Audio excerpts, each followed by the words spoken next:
Okay, are we ready? Can you see me or can you hear me? Please, if you can see me or hear me, I need someone to just say, I can see you, I can hear you, so we can start the session. Okay, are we ready? I'm ready to go, I'm good to go. Just waiting for a response and then we'll start.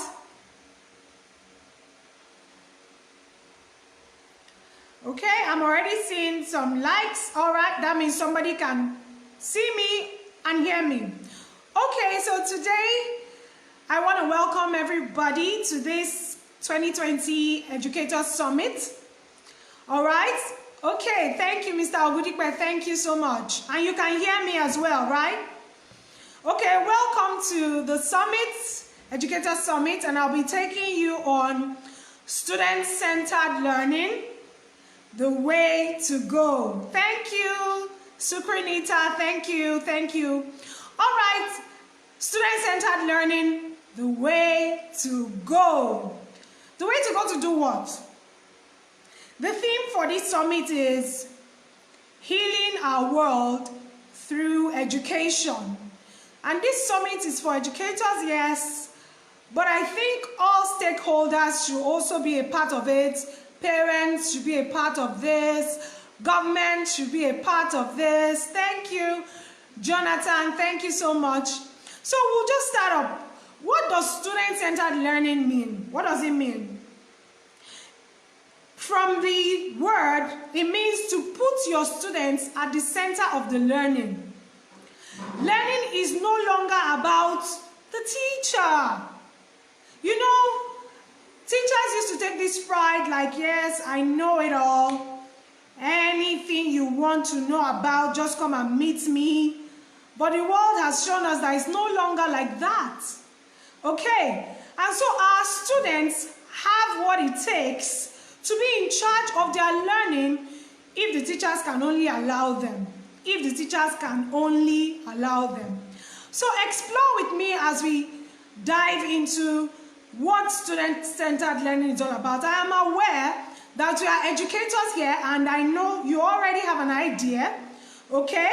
So when you agree with what I say, you could also put it on the comments, okay? And if you have any additions, put it on the comments. It's all about the learning, okay? So what is education? Education should be an enlightening experience. It should be enlightening. Whoever it is that is getting educated should know more, should have that aha look, should have that I got it look. Now, you can't have that look if you are not allowed to discover. You can't have that satisfaction of learning that will be evidenced by your change in behavior if you are not allowed to explore, if you don't have a voice of your own, if what you think does not matter. Which sadly, sometimes is the situation that children find themselves in today's classrooms. Yes, we teachers are like trying to change the game right now, but we are still far from being there. We are very far from being there. Okay? And so that's why summits like this has to help us to reappraise what we're doing and ensure that we stick to doing the right thing. And the right thing is about ensuring that the children or the students are motivated intrinsically. Okay? They are motivated to learn. They want to be curious. They want to explore. They want to know that their opinions matter.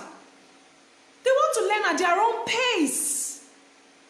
Okay, somebody might be thinking that, is that possible? How can I allow children learn at their own pace? How about management policies? How about tests and assignments? How about examinations? How about the records I have to keep? You see, these are some of the challenges of student-centered learning. And we as educators are coming together to tackle that. Your peers, your colleagues may not agree with you, but this is the way to go. So I want to charge any teacher listening, any educator listening, you don't have to wait till others join you to do what we're talking about today. Why don't you start this on your own first? And then before time, with your results, others will join. So education, going about the student-centered way, goes beyond subject content. It goes beyond covering the curriculum. Please, if I may use this language, who curriculum help? Who help? Okay? Because most of the time we focus on, I want to finish my scheme, I want to finish the curriculum, and then we're churning out people who have no connection with the world. They can't connect. Whatever they are learning, they don't see it as a real life thing. Everything is just theory. Everything is just, let me just pass this test. Everything is just, let me just come out with an A to do what? Satisfy my teacher. Can that child solve a problem? Can that child share opinions with others and agree or disagree nicely with other people's opinions? Can that child think critically? Can that child collaborate? Can he be a team player? Now, these are the skills that education is supposed to achieve, aside the subject content, aside the English, aside the math. When we come out into the real world, is it really the math? Yes, I need to know math to make transactions, maybe in the supermarket, so that I don't get cheated. But how about how you approach the person selling things? How about being courteous? How about being nice? How about being critical about what you want to buy? Do I really need to waste so much money to buy this when I can afford this? Or when this is more effective for me? You find out that most students of nowadays probably don't even know the value of money. Why? Because the teacher is just teaching about math, addition, subtraction. How does it relate to the real life? Okay? So that is what student-centered learning is all about. Yeah, there are so many theories. There are so many theories on student-centered learning. But I want us to go beyond the theories and bring it home. If I am teaching myself, if I am this student I am teaching, do I understand what I'm saying? What I am teaching, does it relate to my life? Do I know what this child went through before coming to school? Do I know the cognitive level of this child? Will this child be able to understand this thing I'm saying? Is the child even interested in the class? This is what it means to be student-centered. You focus on that individual child. Yes, you have 15 children, and that's why teachers are magicians. You may have 20 children in your class, but you have what it takes to actually know them individually, know them personally, and then take your lessons according to their pace. Now, in the student-centered learning, how do I know that, okay, this my class is just teacher-centered, it's no longer student-centered? Who is doing most of the talking? If you are the one doing all of the talking, explaining, solving yourself, directing, interrogating, commanding, that is teacher-centered. Okay? So, student-centered learning has to engage the children. They have to be the ones in charge. Somebody may say, but that will cause a lot of confusion, and that's why we are going to be clarifying some things too. It will only cause a lot of confusion if the teacher herself or himself is not clear about the objectives. What do I want to achieve? So from my objective, I plant the bigger picture into this children's mind or into this student's mind. I plant the bigger picture, okay? And then I now guide them to discover what this lesson is all about. Maybe through projects, through assignments. Just make sure that whatever you do is open-ended. What do I mean by open-ended? So you ask a question, and then you expect the children to give you the answers that you taught them. That's close-ended. Okay? So our teaching shouldn't be closed again. It should be open-ended. We should know that these children have what it takes to actually research, to actually find out information for themselves if they are taught how to. And they cannot be taught how to if all we do is talk during the lesson, and they do nothing during the lesson but listen and give us back what we have said. No, we can't afford a world to have those kind of children anymore. I mean, these are the people, in the next how many years, they are going to be in charge of the government. They are going to be in charge of the pension. They are going to be your doctors. They are going to be your nurses. They are going to be the health workers. They are going to be the policy makers. You would want them to see things from how the real world is, right from their classrooms. Okay? So, we said student-centered learning is about ensuring that the children are in charge of their learning. Okay, gone are the days when we expect that we just have excellent children, maybe 5 of them, they'll be fine.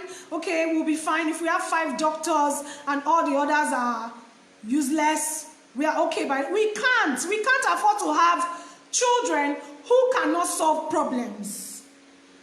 Is it possible? Yes, it is. If all educators will put their acts together and ask themselves, why am I even in this teaching profession? What do I want to achieve in the lives of these children? Do I know that these children will be in charge of a lot of things tomorrow? What kind of adults do I want them to be? This way I am teaching them. Will it give them those transferable skills? What are the transferable skills? They may not be taught as in, this is the skill, communication skill. No, they may not be taught, but they are taught indirectly if you allow them to take charge of their learning. Let me tell you some of the transferable skills. Communication skills. How many children can stand in front of an audience to speak? How many children can even stand in front of their parents to speak? What is the confidence level of children? How will that confidence be built if they are not engaged in their learning? Okay, so if you allow them to take charge of their learning, they are able to talk to their peers, they are able to argue, okay, they are able to respect each other's opinions. These are skills that are necessary for life. They are necessary for the child to be a good child to the parents, necessary for the child to be a good student in school, necessary for the child to be a good citizen to the society. Okay, what I'm trying to just bring out is, let's not focus on, oh, I have to teach this chemistry very well.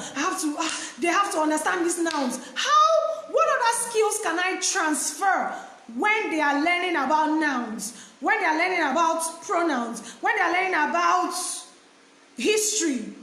Whatever it is they are learning about, let's not focus on that subject. Let's focus on the skills we want them to have, which are necessary for the workplace, which are necessary for the world right now. Okay, and those skills cannot be had if those children are not doing, if they are not participating, if they are not involved. So communication skills is a transferable skills that needs to be in every student, and this can only be achieved if the students have a voice. If they feel that their mistakes does not matter. I remember I recently went through a French course for 3 months, and it opened my eyes to what students actually go through in trying to please their teachers. But I am grateful that somehow the course is so interactive, so engaging, that everyone is in charge of their learning and your mistakes does not matter, because mistakes are part of the learning. But we educators don't want their children to make mistakes. They just want them to get it perfect. Please, why do we have the eraser? Mistakes are part of the learning process. Okay, so sometimes we want a perfect class. Please, I don't want them to make any noise. I don't want them to distract. What if an inspector comes? What if somebody comes to monitor me? That is why you as a teacher, you are a coach, you are a guide at that point in time. Okay, and your presence matters there.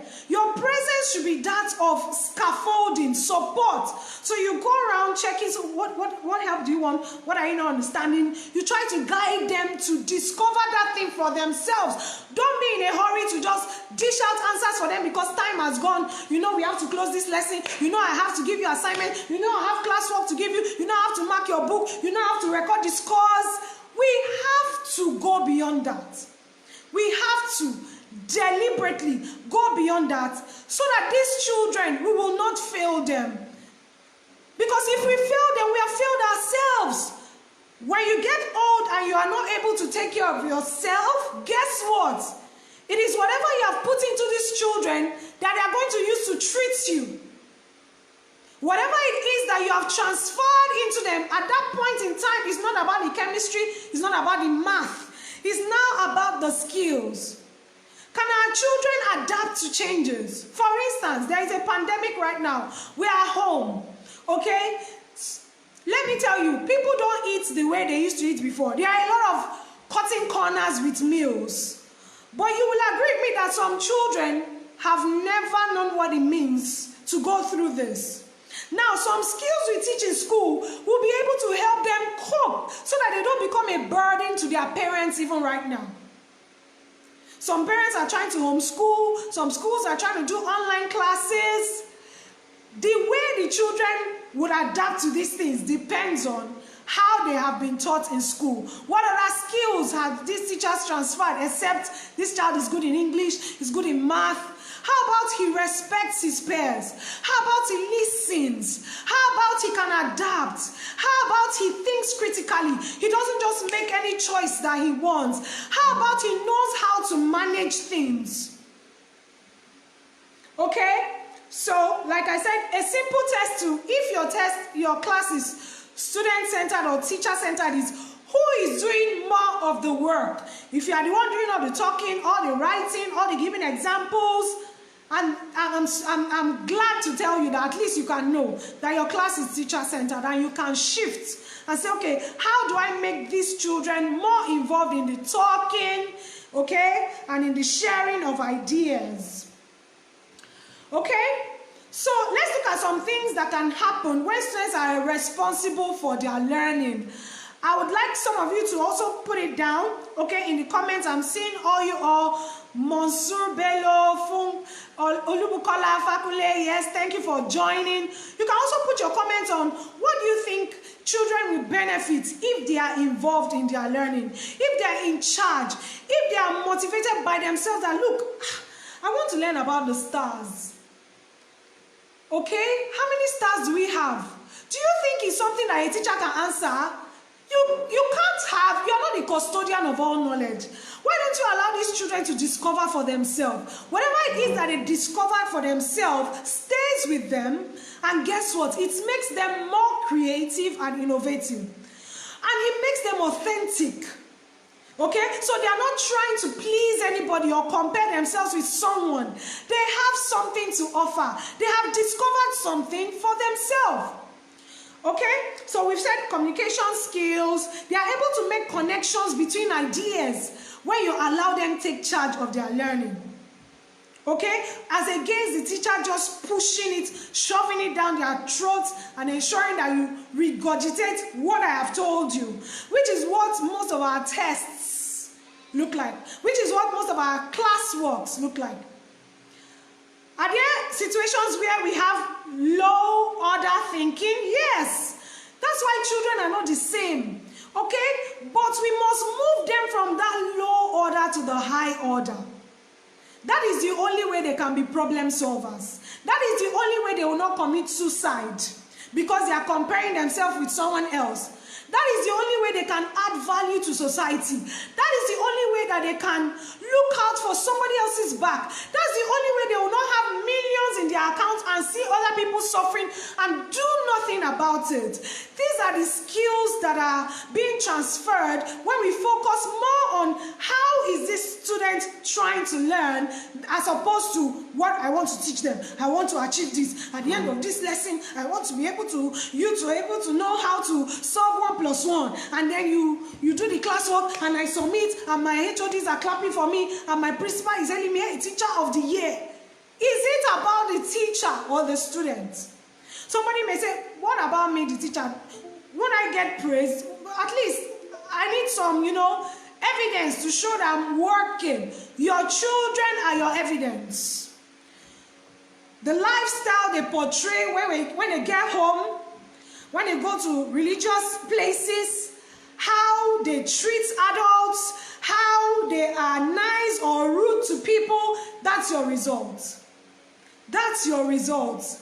Educators must come to this level where you must have a satisfaction in seeing that your children have moved from just A-star children in English to A-star children in the world, in skills, like I said, transferable skills. Okay? Now, what happens when children learn in this way? They have confidence. Have you ever met someone that lacks confidence? Have you ever?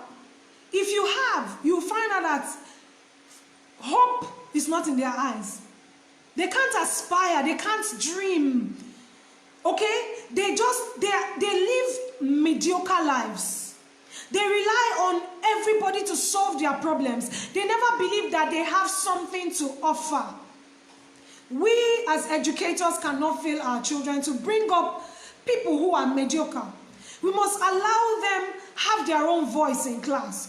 We must believe in them. I'm not talking about the fake belief where, I believe in you, and then the child listens to your conversation privately when you tell another teacher that, I'm just managing that boy in this class. No way. It has to be something that you believe and you act and you show.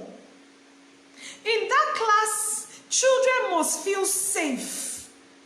They know that it's not about that one child who is always doing well, or that one child of a parent who is always tipping the teacher, but it's all about all of you in this class are important. All of you can amount to something. All of you can be anything you want to be. Whatever you say, I want to hear it. Make your mistakes. It's part of the process. Find joy in empowering children to be themselves in your class. What about, okay, somebody may say, okay, what about the rude child? How will I stop the rudeness? That's what I'm saying. All of these things helps the child to see more meaning to life. Helps the child to see that, look, when you're rude to people, it's not nice. Okay, the golden rule applies. How would you feel if somebody else is rude to you? If somebody says, I must always be the one presenting, how would you feel when you are relegated at the backside? When it is as if there is only one star in that class? No. Educators cannot afford to do this anymore. Every child is a star. If you can only personalize their learning, if you can only come down at their level, if you can only say, what do you want to learn? Okay, we are doing math. I can see that it's like you're not interested. What exactly do you want to learn? How do you want to learn? Okay, and then give the child the materials or support needed for the child to learn in his or her own way, at his or her own pace. And make sure that you give feedback immediately. So when the child is doing well, you must acknowledge that the child is doing well. Because most of the time, it's easy for us to say, you're not doing this well, you're not doing that well. How about when that child shifts? How about when that child changes? Do you acknowledge it immediately? Let me tell you, there is nobody that doesn't like immediate feedback. Sometimes we treat children as if they are not humans. Look, they are humans just like you. In fact, they are adults just in small bodies. Just give them a little time. But if you see them in that light that this is a human being, you will talk to that child respectfully. You will want to listen to that child. You will want to hear, okay, in what way do you want to learn? Okay? So you try to meet each student from where they are in their development. In a student-centered class, the learning is competency-based.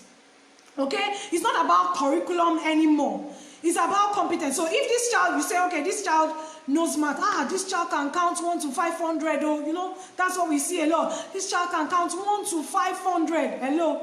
Can the child distinguish between missing numbers? When you scatter the numbers, can the child rearrange it? Can the child count from backward to forward? When you put it in words, can the child count? When the child sees it in everyday life, can the child say, this is what I was actually doing in class? It's about competence. Whatever it is that child has been taught through being engaged, the child knows it. Most of us, when we graduated and we had to do our projects, I'm sure most of you can never forget your project. Even if Maybe 100 level, you can't remember what the lecturers were saying, maybe 200 level, maybe 300 level. But that project, if you didn't pay people to do it for you, if you did that project yourself, you will never forget what you have learned. Because you know what you went through. You were in charge of it. It was your thing. That is how every subject, every class, every child should feel. They should feel that, look, this is my thing. Teacher, I got this. So what does teacher do? You can do it. Okay, do you need support? What resources? Maybe you should go to this site. Maybe you should use this textbook. Maybe you should. That is what the teacher's role is. Believe it or not, like it or not, the world is evolving very fast. And so we cannot afford that traditional, I am the star teacher kind of teaching. Okay? We in that class are also learning. They are learning, we are learning, they are stars, we are stars. Okay? So it's competency based. The children work at their own pace. At their own pace. No, look at you in your life. There are so many things that you do that because you are not in charge of your timing, you are not effective, you are not efficient. But imagine if you are given a goal and you say, okay, you know what, you have 2 weeks to deliver this. I don't know how you want to do it, but you have 2 weeks, so you have all your time. Do it the way you want. Just make sure that in 2 weeks, I have these results. And make sure that those results you are expecting are very clear. Remember, paint the bigger picture for these children. Guess what?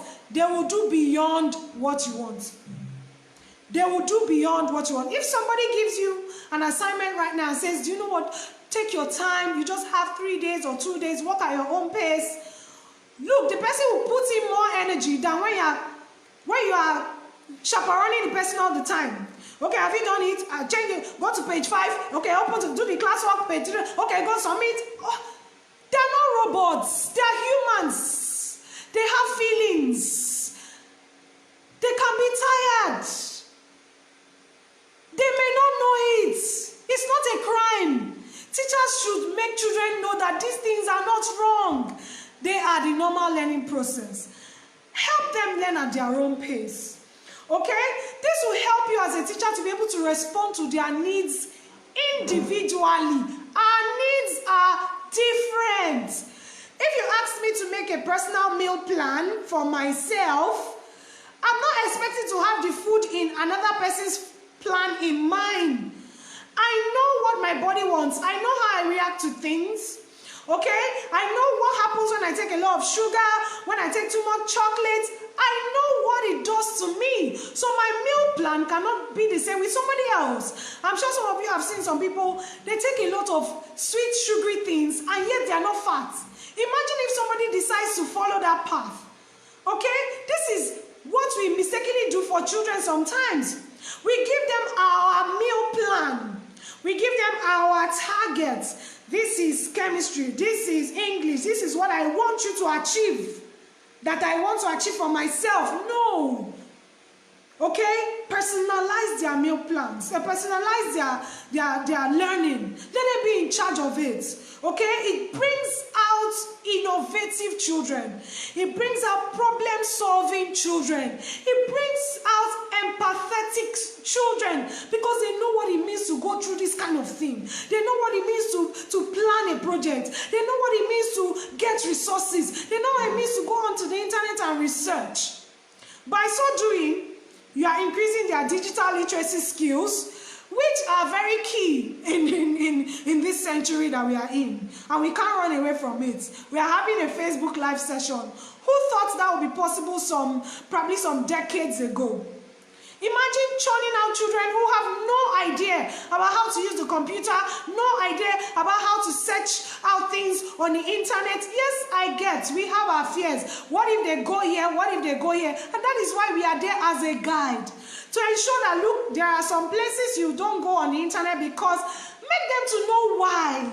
They are not dummies. They are humans. They are humans. Humans are amazing people. They have the capacity to do a lot. Look around you. Okay? All right? And then as you're allowing them to take charge of their learning, you find that you're also seeing their interests. You're beginning to say, oh my God, this child, they used to talk before. I didn't know that this child could organize people. I didn't know that this child could lead. I didn't even know this child can sing. I didn't even know this child can draw. I didn't even know. You begin to see because they are learning from within them. They are interested, and so they begin to bring out those innate gifts in them. Okay, so you see their interests, and you also see their challenges, so that when you want to document, you know what you're talking about. Okay, you know what you're talking about. When you're giving comments, maybe results comments for children, what's the meaning of "is very good in class"? What's the meaning? No, I don't want to believe that there's an educator here that still writes those kind of comments. He's very good. He's very good at what? Now, you as a parent, imagine when a teacher writes such a detailed comment about your child. You're like, oh my God, you so know this child. How would you know that child that well if you're not engaging the child? Okay? And so this is where I want to encourage teachers, okay, to document. Have that your little diary or logbook or whatever you call it. So when these children are doing all of these things, you are writing. Oh my God, you're writing. I didn't know that Demilade is very good at this. So you write very organized, has leadership skills. Okay, this is the area of weakness. Maybe I'll call him and talk to him that I noticed when other people said they wanted to do, you said you didn't want to do. What's the problem? You know, that is what you call a personal plan for that child. And that is what makes a great teacher. Okay? So, as you're doing it, you are having formative assessments, which is far better than summative assessments, trust me. Okay? Because formative assessments are diagnostic. Okay? They are real. They are authentic. They have facts. They have data to back them up. Unlike summative, hello, any child can cram. Haven't you seen it happen? Even you. Think of the courses that you did. How many can you still remember? Because you just had to, and you got an A. Guess what? You got 90%. Wow. A FICO. How many can you remember? Why? You were doing summative assessments. Let us just regurgitate what it is that we think our teacher wants us to know. Okay? It had no impact in your life whatsoever. But formative assessment goes beyond the content and looks out for traits, looks out for strengths, looks out for weaknesses, looks out for that total child that will be an outstanding citizen of a country. Okay? So learning goes beyond when the bell goes. Oh, it's now, they've rang the bell. We put on our learning mood. And then bells out, bye-bye children, and then they take off their learning mood. No! They take it home. They take it to the museum. They take it to ShopRite. They take it to anywhere they are going. Everything they see is part of their learning. Because they know that they have to make a report back in class, because they know they have to make a presentation, they have to have their facts right, because they know that their voice is very important, they know that their opinions count. Okay, so their learning is not just in the four walls of the school anymore. They learn everywhere. And you know what? They transfer this learning to their parents. They transfer it to their peers. Have you seen peer-to-peer tutoring before? I think it's far more effective than teacher to student tutoring, because their mates, their peers have a way of explaining something the way that the teacher may never be able to. I remember walking into a class for checkpoint revision, and then, you know, I was trying to like, oh my God, where am I going to start from? And then I brought out a topic, and I started talking like, okay, you know, reproduction is, what do you think this is? What do you think that is? And then one student just said, Ma, please, can I just explain to them? And then she just took over, and then she was like, you know, you remember, okay, and then we okay, and she started using their codes, their languages, their signs that probably I have not observed, and those children just got it. That is peer to. What kind of confidence level do you want that child explaining to have? I mean, that child will feel like I can take over the world, I can do anything. Okay, because the teacher also, I made the child to see that, wow, all these things you explained just in 5 minutes, you even gave better illustrations than I would. And then I said, wow, bravo. Okay, that's how it should be. Their voice counts. They are not empty. Even a newborn baby is not empty anymore. Okay, they are not empty. Trust them. Okay, and let them trust you as well. Make sure you're a person of your words. Make sure you're a versatile person. Okay, because children kind of have a way of not respecting a teacher who has not done his or her research very well. Yes, you can't know everything, yes, but at least 70% of whatever it is you're talking to them about, you should be able to know what's the global relevance of what you're saying. Are there examples happening today related to what you're saying? You have to be in the know, okay? So that you're not taken aback when a child throws a question at you. And then there's also nothing wrong in saying, wow, I've not seen it from that angle before. Do you know what? Let's look at it, and I'll get back to you tomorrow. I'll bring my point of view. You also bring your point of view. Yes, we are partners in a student-centered class. It's not about I know more than you students. What are you trying to say? Do you know when I start teaching? No. It's no longer about that. We are now partners in the learning process. There's no comparison. There's no you're better than me, I'm better than you. Which is the reason for so many, social media dysfunctions these days. Everybody's trying to be better than the other person. No authenticity. Okay? Because there's nothing to give out. There's nothing in there. Okay? They have not explored what it is that they have. No child is empty. And it is our duty as educators to ensure that children know that they are not empty. Children know that they have something to offer. Children know that they can lead, even in that primary 1, even in that nursery 2, even in that 100 level, that their voice matters. They are part of a larger community. Okay? All right?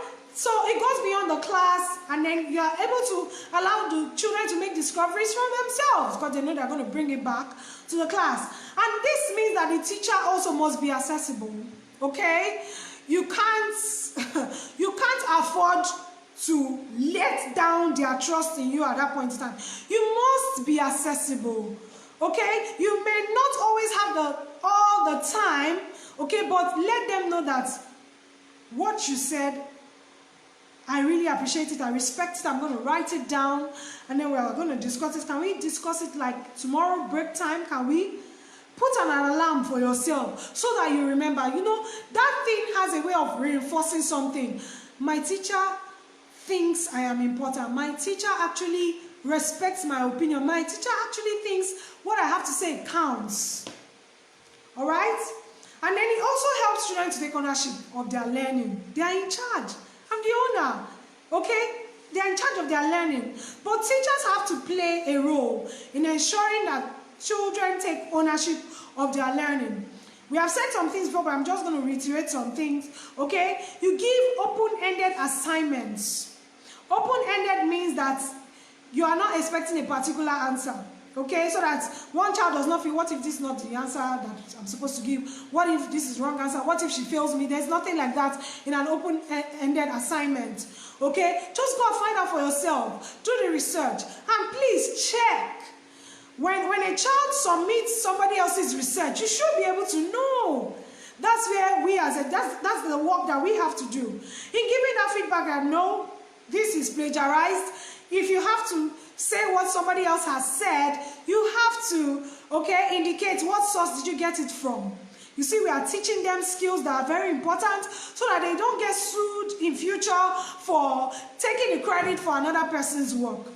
Okay, so they are taught how to cite references from where they got their materials from. Okay, teach them to be able to evaluate themselves as well. Don't take all the work on you. Remember I said, the litmus test is who is doing all the work. Even when it comes to grading, your children can if you teach them how. Okay? So they should be able to evaluate. Okay, let's bring Wale's work. And let's see. Do you think Wale is right?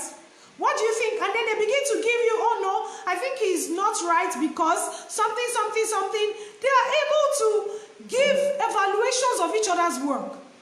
Okay? Thereby knowing that, wow, so I have something upstairs. And you use those evaluations as their grades. Okay? Teach them to evaluate. Establish clear objectives. You have to be clear. What are you expecting from this class at the end of the day? Okay? It also means that you yourself would have gone through that lesson. Ask yourself some questions. What could they ask? What could they think? How could they? What are the other people saying about these things? So that you'll be clear at the end of the day that, okay, this is what I want them to achieve. And whatever assignment that you give to them or project, try to do it on your own. Try to do it on your own. Because when you do it, you now discover some loopholes. Probably in your questioning style. Probably, oh my God, they are going to be confused in this. Okay, so now you know when they are bringing those confusing looks or confusing questions, you know, because you have also gone through it and you know that, yes, I know you come up with this challenge. But imagine you didn't go through that assignment and then you just gave it to them. And then they bring feedback. There are two ways. Is either you just ignore the feedback and just say, oh, well done for doing the assignment. You just grace. That's a lazy way to do things. Or you could also, okay, I've lost my thought. Okay. I was trying to say that when you are evaluating them, you must have gone through what you're giving them. Okay.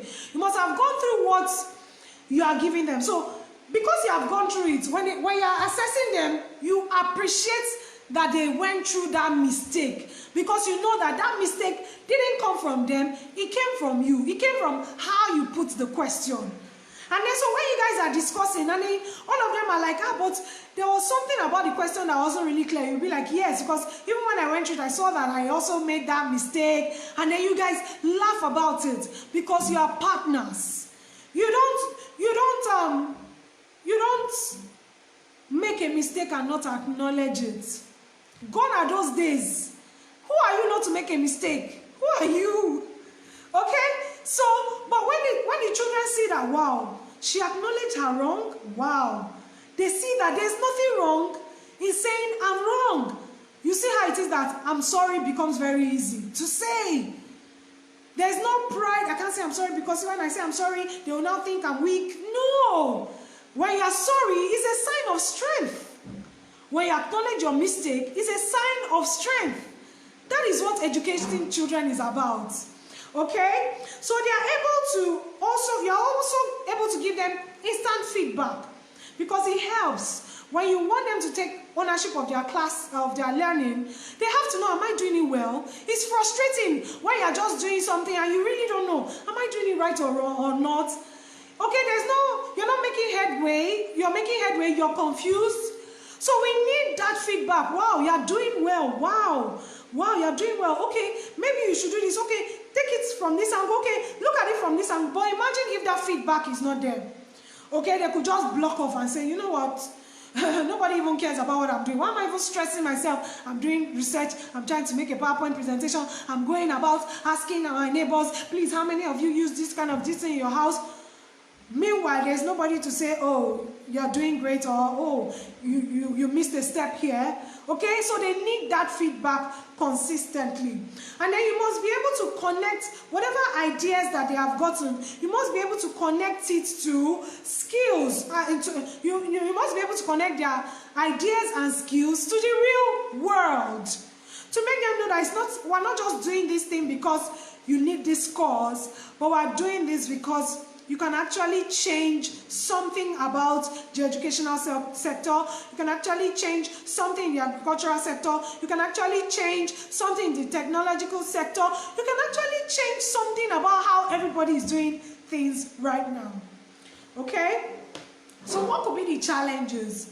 Challenges of student-centered learning. Because definitely every good thing has challenges. So one of the skills we also teach our children is don't run away from challenges. Challenges are a part of life. Okay? What you do with challenges is you solve them. You think, how can we get out of this? What is the way forward? What else can we do? What's the next line of action? Okay, so there will be challenges when it comes to student-centered learning. And one of those challenges is expectations from management. And that is why summits like this come up, to bring all stakeholders together to make this work. Okay, because okay, my head of school or principal needs me to finish my scheme of work in 10 weeks. And I can't do it if I really want to concentrate on these children and do it individually. I have like 200 children to teach. I have like, how am I going to meet up? Okay, so how do we tackle this kind of challenge from management? You should be ready with your results. There is no management personnel who will not be happy with a teacher that is actually getting results, that is actually changing the narrative just by changing how she teaches. Okay, where management will probably have a problem is where you are lagging behind in a lot of things, all because they say we should be student-centered and it takes a lot of time and it takes no. You have to also have a way to manage both to ensure that you are not lagging behind here and carry management along. They are also human beings, remember. Carry them along, okay, in whatever it is that you're doing. Sell the idea to them, okay, in whatever it is that you're doing. And then another challenge, someone may say, oh, time. Do we really have the time? That is why you have to plan ahead.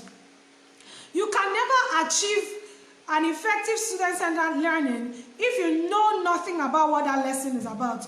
So the major work of the teacher when we're looking at student-centered learning is actually planning. Once your planning is good, you are good to go. What was that saying about planning? If you fail to plan, you have already planned to fail. Okay, so plan ahead of each class. Think it through and say, okay, well, how do I need to involve this children? Okay, think about those children who may not follow in the beginning. What activities do I have in place for them? What can they do that's still in line with this, that is based on their interests? So plan ahead. Involve students too ahead of time. For instance, I have a class I want to teach next week, and I really want it to be that I want some of my children to be engaged in it. I could actually give them some points and say, okay, do you know what? Find out about this, because next week this is the role you are going to be playing in next week's lesson. Okay? You know you can do it. You find out about this, and then when it comes to that class, you just marry them. Yes, you first person start, second person start. Because like I told you, they are humans. All they need is just give me time. Tell me ahead. Don't shove it down my throat. Don't force me. Don't embarrass me in front of my peers when you have not given me a clue about this question that you're asking me. In fact, some children in class feel that they are probably culprits. So what is the noun? Give me an example of the noun. Tell me two things about the earth it's more like they are criminals. They're like, oh my God, what did I do?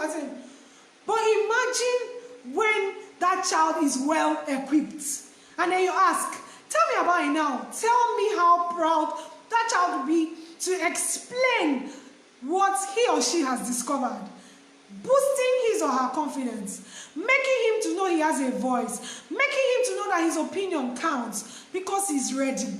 Okay? This method I also told you is called a flipped classroom, where you can actually give them expectations before the lesson, so that when it's time for the lesson, they actually have something to say. How many of you would like to be called in a discussion panel, and you have no idea what the discussion is about? You're just like, and then the person just throws a question that has nothing to do with what you have ever read, studied. That will be unfair on you, right? That is how it is unfair on the children, when we just keep asking them things that they have no clue about. Does it mean that you can't just like try to know, what do we call it, previous knowledge? Yes, but sometimes we teachers know what we're doing. Some of these things are not previous knowledge. They are just you trying to hunt the children, or make them feel embarrassed, probably for coming late, or make them feel bad for what they did the last time. No, we are better than that. We are higher than that. We are bigger than that. We are educators. We are their mentors. We are their coaches. We are their coaches. We are more experienced than them. We have established patience in us. We are more understanding. We are humane. We are kind. Okay? So we treat children like that. Another challenge could be discipline. What if this class now becomes rowdy? What will I say? Well, you know, when we say that, what will I say? Get back to what you're saying. What you're saying is, what will I say when somebody else comes to check me? What will I say when my Oga sees that the children are just rowdy? What will I say? Well, let me tell you what to say. You defend the purpose of your class. You see, educators need to also be confident in what they are doing. You also have to have your own why. Why am I doing this? So that when somebody comes and says, why are you doing this? Why are your children doing this? Why is it that they are not? You have your facts. You have your documented thing of, I am working, ma'am. They are just discussing. There's a discussion going on right now on this, and this person is the one leading it, and this group they are doing this, and this group they are doing that. You know, we're trying to integrate them into learning. Have your acts right. Get your points ready for that management person, for that policy maker, for that whoever it is that you're saying, what will they say, what will they say? Throw away what will they say and let these children have the best of what they deserve. Okay? And then another way to ensure discipline is to explain, like we've said, explain expectations and procedures to these children. Okay? Everybody, okay, I went to a supermarket yesterday, okay, and then there was this queue, okay, and we had some personnel explain, okay, do you know what, the reason why we have this queue is because we can't have too many people inside the mall at the same time, you know, because of the pandemic right now, you have to sanitize your hand, blah, blah, blah. Once everybody understands what's going on, everybody will stay on the queue nicely. The same thing with these children. If they understand, okay, this is what we're trying to achieve, this set of people are going to be doing this, while these people are doing this other set of people are doing this, after this, let them understand procedures. Explain it to them. Explain your expectations. Remember, they are human beings. They are human beings. Sometimes I think educators forget this when we are teaching at any category, be it university, be it nursery, whoever it is that you are talking to is actually a human being. And so if you are explaining to the person will actually understand. Okay? So explain procedures and expectations so that you have a more disciplined, rowdy class. Okay? And then sometimes the challenge could also be the students themselves. The students themselves, they're like, what right has this person have to be teaching me, to be explaining something to me? I know better than him. I'm the one that gets the A's. Some students could actually pose as a challenge. Some could also be saying that I can never amount to anything. I can never know anything. I'm always at the backside. Who told that children is always at the backside? I hope it's not the educator. If it is the parents, we will tackle it as educators. That is what we do. Okay? So, students themselves could be a barrier. So what will you do? You paint the bigger picture to them. You see how it is that they are important and they play a role in that bigger picture. You assure them that they have an opinion that counts. Assure them and act it. Don't just tell them something that you don't believe. And you know, our actions give us away sometimes. We must believe that these children, their opinion counts. You should motivate them. Motivation intrinsically is better than extrinsic. I'm sure you know that. An external motivation, maybe if you do it, I'll give you money. That's not a motivation, okay? At a point in time, money will never satisfy. Okay, so how do you motivate intrinsically? Make them get satisfaction in the learning. In fact, let their learning be the real incentive. Yes, let their learning be the incentive. Let them be satisfied. Let them be motivated that so I can do this, so we could do that, so we came up with this. And so what is the evidence of that intrinsic motivation? You can see it all over the classroom, where you see students work in the classrooms. Students work, not teachers work. That means however that work looks, we did it, it matters to us that someone was able to bring out whatever it is that they have in their mind. They will get better. No matter how horrible that work looks, it deserves to be on the wall of that classroom. Okay? And give examples that they can relate with. That is a way that you avoid children and students being barriers. Okay? Give examples that they themselves can relate with, they can connect with. Okay? Give them, I think, I got one example of a particular math teacher who was finding it hard to explain graphs to the children. Like some children got it, and you know those children that always get it, and then some children couldn't just connect. What's graph? What do I have to do? Until the teacher had to now, okay, I know that these children are interested in basketball. I know they know of LeBron, I think it's LeBron, yeah? Okay, and then the teacher now talked about a particular dunk that LeBron did, and then the teacher was like, can you plot a graph from the point he stood to where he did the dunk, and then see their eyes just shone. My God, what shone their eye? Was it the math? No, it was their interest has been stirred.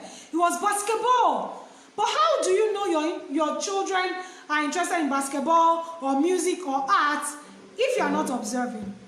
If you are not doing formative assessments, if you are not diagnostic in your assessments, if all you just want to do is shove things down their throats and expect them to regurgitate just like ruminants do, these children are humans. Okay?